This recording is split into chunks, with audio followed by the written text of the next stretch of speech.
حضرت ابو ہریرہ رضی اللہ تعالیٰ عنہ آپ راوی ہیں، آپ روایت کرتے ہیں کہ اللہ کے نبی نے ارشاد فرمایا 3 شخص ایسے ہیں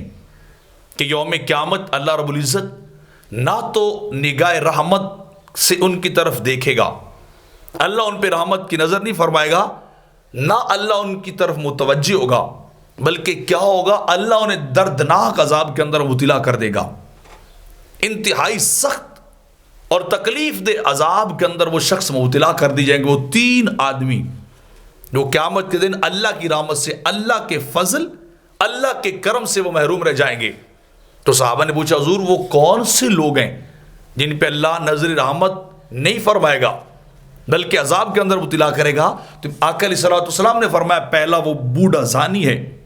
جس کے بالوں میں سفیدی آ چکی ہو، عمر ڈھل چکی ہو، جوانی ڈل گئی ہو،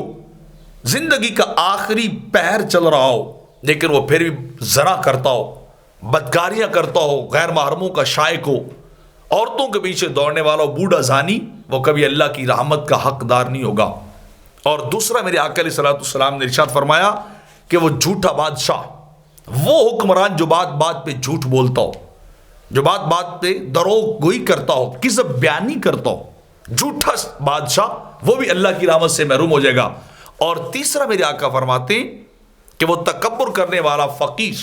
عیال دار ہو، اسے ضرورت ہو لیکن کبر اس میں بہت زیادہ ہو، بڑائی اس میں بہت زیادہ ہو، وہ تکبر کرتا ہو۔ تو فرمایا یہ 3 اشخاص ایسے جب ہر ایک کو اللہ کا کرم چاہیے، اللہ کی رحمت چاہیے، اللہ کا فضل چاہیے ہوگا، یہ لوگ محروم رہ جائیں گے، خالی دامن رہ جائیں گے اس بات سے کہ انہیں اللہ کی رحمت نصیب ہو جاتی۔